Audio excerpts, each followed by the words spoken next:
அடுத்த சுற்று கனமழை பொறுத்தவரைக்கும் எப்போது என்பது குறித்து மிக தெளிவாக நம்ம பார்க்கலாம். நண்பர்களே, நீங்க மறக்காம ஒரு லைக் பண்ணுங்க. சப்ஸ்கிரைப் பண்ணி தொடர்ந்து சப்போர்ட் பண்ணுங்க. துல்லியமான வானிலை அறிக்கை பெற்றுக்கொள்ளுங்க. மறுபடியும் தமிழகத்தில் கணிசமாக நமக்கு மழை பொறுத்தவரைக்கும் தீவிரமாக வாய்ப்பு இருக்கு. எந்தெந்த மாவட்டத்துல நமக்கு மழை பதிவாகும், எங்கெல்லாம் சாரல் மற்றும் மிதமான மழை பெய்யும் என்பது குறித்து மிக தெளிவாக நம்ம பார்க்க போகிறோம். நீங்க ஒண்ணு பண்ணுங்க, சப்போர்ட் பண்ணுங்க. நண்பர்கள், உறவினர்கள் தெரியப்படுத்த ஷேர் பண்ணுங்க. அவங்களும் பார்த்து பயன்பெறட்டும். தொடர்ந்து நம்ம சேனல்ல ஸ்டோர்ன்னு சொல்லி ஒரு ஆப்ஷன் நம்ம தனியாவே கொடுத்திருக்கிறோம். உங்களுக்கு தேவையான பொருட்கள் எல்லாமே நீங்க வாங்கிக்கலாம். வீட்டுக்கு தேவையான பொருட்களும் 50 முதல் 90% வரைக்கும் டிஸ்கவுண்ட் நம்ம பண்ணியிருக்கிறோம். அதனால மறக்காம போய் நம்ம ஸ்டோர் விசிட் பண்ணுங்க, போய் பாருங்க. உங்களுக்கு தேவையான பொருள் எல்லாமே நீங்க வாங்கி பயன்பெறுங்க. தொடர்ந்து நம்ம வருகிற நாட்கள்ல மழை பொழிவு எப்படி இருக்கு அப்படிங்கிறதையும் நிச்சயமாக நம்ம பார்த்து தெரிந்து கொள்ளலாம். வங்கக்கடலில் வருகிற பிப்ரவரி 18ஆம் தேதிக்கு பிறகு தாழ்வு பகுதியானது உருவாகிறதுக்கான வாய்ப்புகள் இருக்கு. அப்போ நமக்கு பிப்ரவரி இறுதி நாட்கள்ல வங்கக்கடல் பகுதிகளில் தாழ்வு பகுதிகள் உருவாகினாலுமே கூட எந்த அளவிற்கு தமிழகத்தை நோக்கி நகரப் போகுது என்பது குறித்து மிக தெளிவாக நம்ம பார்க்கணும். ஏன்னா வடகிழக்கு பருவமழை பொறுத்த வரைக்கும் ஏற்கனவே நமக்கு கடந்த மாதத்துல முடிவடைந்த நிலையில இப்போ நமக்கு உருவாகிற இந்த தாழ்வு பகுதியெல்லாம் தமிழ்நாட்டை நோக்கி நகருமா என்பதான கேள்விகளும் நிறைய பேருக்கு இருக்கு. அதனால நிச்சயமா நம்ம இனி வரும் நாட்கள்ல இந்த தாழ்வு பகுதி எங்கே நகரப் போகுது அப்படிங்கிற தகவலையும் நிச்சயமாக நம்ம சொல்றோம்.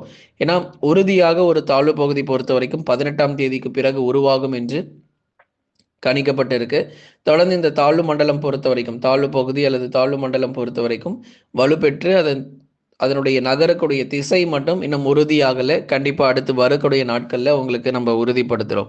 அதற்கு முன்பதாக வடக்கு கேரளா மற்றும் அதனை ஒட்டிய பகுதிகளின் மேல் வளிமண்டல கீழடுக்கு சுழற்சி பொறுத்த வரைக்கும் நிலவி கொண்டிருக்கு. இதனால நம்ம பார்த்தோம் கடந்த 2 நாட்களாக சில மாவட்டங்கள்ல மட்டும் சாரல் மழை போல அவ்வப்போது பதிவாச்சு. டெல்டா மாவட்டங்கள், தென் மாவட்டங்களுடைய கடலோர பகுதிகளில் ஏதோ ஓரிரு இடங்கள்ல நமக்கு சாரல் அல்லது மிதமான மழை போல நமக்கு வந்து பதிவாச்சு. தொடர்ந்து இப்படிப்பட்டதான ஒரு மழை பொழிவுகள் தமிழகத்துல வரக்கூடிய சூழ்நிலை நம்ம இனி வரும் நாட்களிலும் எதிர்பார்க்கிறோம். ஏன்னா பிப்ரவரி இறுதியில கோடை காலம் தொடங்குறதுக்கு முன்பதாக ஒரு நல்ல ஒரு மழை பொழிவு பதிவாகிய பிறகு நமக்கு வந்து கோடை காலம் அப்படிங்கிறது தொடங்க போகுது. அதனால எப்பொழுது அந்த மழை பொழிவு அப்படிங்கிறதையும் பார்க்கலாம். வடக்கு கேரளா மற்றும் அதனை ஒட்டிய பகுதிகளின் மேல் வளிமண்டல கீழடுக்கு சுழற்சி பொறுத்த வரைக்கும் தொடர்ந்து நிலவி கொண்டிருக்கு. இதன் காரணமாக ஓரிரு மாவட்டங்களில் லேசான சாரல் அல்லது மிதமான மழை வாய்ப்புகள் ஆங்காங்கே பதிவாகும். அதுவும் கடலோரத்துல மட்டும்தான், உள் மாவட்டங்கள்ல கண்டிப்பா மழை எதிர்பார்க்க முடியாது. எப்பொழுது நமக்கு இந்த மழை பொழிவு கடலோரங்கள்ல அநேக பகுதிகள், பெரும்பாலான பகுதிகளில் எப்போ பதிவாகும்னா பிப்ரவரி 14, 15 தேதிகளில் கணிசமாக சாரல் அல்லது மிதமான மழை பொழிவு டெல்டா மாவட்டங்களிலும் தென் மாவட்டங்களிலும், டெல்டா மாவட்டங்களில் மயிலாடுதுறை, நாகை, தஞ்சை, திருவாரூர், அரியலூர், பெரம்பலூர், திருச்சி மற்றும் புதுக்கோட்டையிலும், அதே போல தென் மாவட்டங்களில் இருக்கக்கூடிய ராமநாதபுரம், தூத்துக்குடி, திருநெல்வேலி, மதுரை, திண்டுக்கல், விருதுநகர், சிவகங்கை போன்ற மாவட்டங்கள், கன்னியாகுமரி உள்ளிட்ட இடங்களிலும் வருகிற பிப்ரவரி 14 மற்றும் 15 தேதிகளில் கணிசமாக மழை வாய்ப்புகள் அதிகரிக்கும். ஒரு சாரல் மழையோ அல்லது மிதமான மழையோ எதிர்பார்க்க முடியும். மற்றபடி வந்து மிக தீவிரமான கனமழை அப்படிங்கிறதுலாம் கிடையாது. மிக கனமழை, அதிதீவிர கனமழையெல்லாம் நமக்கு வந்து பெய்ய போறதில்ல. ஓரளவு சாரல் மற்றும் மிதமான மழை பொழிவாகவே நம்ம எதிர்பார்க்கிறோம். பிப்ரவரி 14, 15 ஆகிய தேதிகளில் டெல்டா மற்றும் தென் மாவட்டங்களில் பரவலாக இந்த சாரல் மற்றும் மிதமான மழை பொழிவுகள் தொடர்ச்சியாக எதிர்பார்க்கப்படுது. அதே சமயங்களில் வெப்பநிலை பொறுத்த வரைக்கும் பகல் நேரங்களிலும் உயரப்போகுது. இதுவரைக்கும் 31°C, 32°C இருந்த வெப்பநிலை பகல் நேரங்களில் 33ஆக அதிகரிக்க போகுது. முதலாவது கரூர் மாவட்டம் தான் வசமாக சிக்கியிருக்கு. கரூர், நாமக்கல், சேலம் போன்ற இடங்கள்ல தான் தமிழ்நாட்டில் முதல்ல அந்த வெயிலுடைய தாக்கம் அதிகரிக்க போகுது இந்த வருஷத்துல. அதே மாதிரி வேலூர், திருப்பத்தூர், ராணிப்பேட்டை, திருவண்ணாமலை உள்ளிட்ட மாவட்டங்களிலும் பகல் நேர வெப்பநிலை நீங்க அடுத்த வாரமே சரி, அடுத்த வாரம் நீங்க திங்கக்கிழமையிலிருந்தே உங்களுக்கு மழை பொழிவு இதெல்லாம் நமக்கு முடிஞ்சு போய் அதிக அளவு வெயிலுடைய தாக்கம் பாருங்களேன். பகல் நேரங்கள்ல சற்று தீவிரமாக வாய்ப்பு இருக்கு. உள் மாவட்டங்கள்ல, கடலோர பகுதி டெல்டா மற்றும் தென் மாவட்டத்துல மட்டும்தான் சாரல் அல்லது மிதமான மழை சொல்லியிருக்கிறோம் பிப்ரவரி 14, 15. ஆனா மற்றபடி உள் மாவட்டத்தில் இருக்கக்கூடிய பகுதிகள் வேலூர், திருப்பத்தூர், ராணிப்பேட்டை, திருவண்ணாமலை, கிருஷ்ணகிரி, தருமபுரி போன்ற பகுதிகளில் கணிசமாக வெயிலுடைய தாக்கம் அடுத்த வாரத்துல மேலும் அதிகரிக்க ஆரம்பிச்சிடும். அதிகாலை கடும் பனிப்பொழிவு, பகல் நேரங்களில் கடுமையான வெயிலுடைய தாக்கமும் கொஞ்சம் கொஞ்சமாக கரூர், நாமக்கல், சேலம் போன்ற பகுதிகளில் வெப்பநிலை வந்து அதிகரிக்க ஆரம்பிக்கும். அதனால உஷாரா இருந்துக்கோங்க. உள் மாவட்டங்களிலும் நமக்கு எப்படி இருக்குங்கிறத சொல்லியிருக்கிறோம். தென் மாவட்டத்திலும் கணிசமாக வெப்பநிலை பகல் நேர வெப்பநிலை பொறுத்த வரைக்கும் தீவிரமடையும். மதுரை, திண்டுக்கல் போன்ற பகுதிகள்லாம் பகல் நேர வெப்பநிலை பொறுத்த வரைக்கும் கணிசமாக உயர்வதற்கான வாய்ப்புகள் இருக்கும். தென் மாவட்டத்திலும் மதுரை போன்ற இடங்கள், சிவகங்கை, ராமநாதபுரத்திலும் கணிசமாக பகல் நேர வெப்பநிலை பொறுத்த வரைக்கும் அதிகரிக்க ஆரம்பிக்கும். கடலோரத்தில் மட்டும் கொஞ்சம் தாமதம் ஆகும்.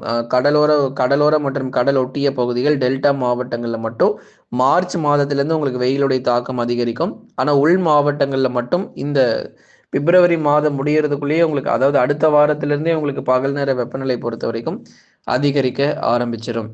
கடந்த 24 மணி நேரத்தில் பதிவான குறைஞ்சபட்ச வெப்பநிலை பொறுத்த வரைக்கும் திருத்தணியில் 16 டிகிரி செல்சியஸும், கொடைக்கானலில் 7 டிகிரி செல்சியஸுமாக வெப்பநிலை பொறுத்த வரைக்கும் பதிவாகியிருக்கு. தொடர்ந்து நம்ம சொல்லிக்கிட்டே இருக்கிறோம், இந்த 3வது வாரம் வரைக்கும் தான் பனிப்பொழிவு இருக்கும், அதுக்கப்புறம் இருக்க போகிறது இல்லைன்னு. அதனால் வட தமிழக உள் மாவட்டங்களில் இந்த பிப்ரவரி 3வது வாரம் வரைக்கும் பனிப்பொழிவு தொடர்ந்து நீடிக்கும். அதன் பிறகு வரக்கூடிய நாட்கள் எல்லாம் உங்களுக்கு அதிக அளவு நமக்கு மழை தீவிரமாகிறதுக்கான வாய்ப்புகள் கிடையாது. ஆகவே தயவு செய்து உஷாராக எச்சரிக்கையாக இருங்க. ஏன்னா இனி வரப்போகிற நாட்கள் நமக்கு பனிப்பொழிவெல்லாம் கொஞ்சம் கொஞ்சமாக குறைஞ்சி போயிடும். பிப்ரவரி 3வது வாரத்துக்கு அப்புறம் இந்த மாதிரி குளிருடைய தாக்கத்தெல்லாம் தமிழ்நாட்டில் அதிகமாக எதிர்பார்க்க முடியாது. தொடர்ந்து நம்ம பார்க்கலாம். தென்மேற்கு பருவமழை பொறுத்த வரைக்கும் இயல்பை ஒட்டி அமைவதற்கான வாய்ப்பு இருக்கு. எதனால அப்படி சொல்றோம் அப்படின்னா, ஏன் தென்மேற்கு பருவமழை எதிர்கொண்டு நம்ம பார்த்துட்டு இருக்கிறோம். ஏன்னா இந்த உள் மாவட்டங்களில் அதிக அளவு நமக்கு மழை பெய்யுமா அப்படின்னு சொல்லி நிறைய பேர் வந்து கேட்டிருக்கீங்க. இந்த வருஷம் நமக்கு தென்மேற்கு பருவமழை பொறுத்த வரைக்கும் இயல்பை ஒட்டியே இருக்கும். அதீத மழை பொழிவுகளை விட நமக்கு வந்து எதிர்பார்க்க முடியாது. ஏன்னா தென்மேற்கு பருவமழையில கேரளா, கர்நாடகா மற்றும் மகாராஷ்டிரா மாநிலங்கள் மட்டுமல்லாமல் இந்தியாவில் இருக்கக்கூடிய குறிப்பாக வட இந்திய பகுதிகளில் பெரும்பாலான மாநிலங்கள் பயன்பெறுகிறது நம்ம பார்க்கிறோம். இந்த வருஷம் லானினா கொஞ்சம் கொஞ்சமாக முடிவடைந்து எல்னினோ தொடங்கக்கூடிய ஆண்டாக இந்த 2026 பார்க்கப்படுது. எல்னினோனா என்ன, லானினானா என்ன அப்படிங்கிறதையும் நம்ம நிச்சயமா நம்ம பார்க்கலாம்.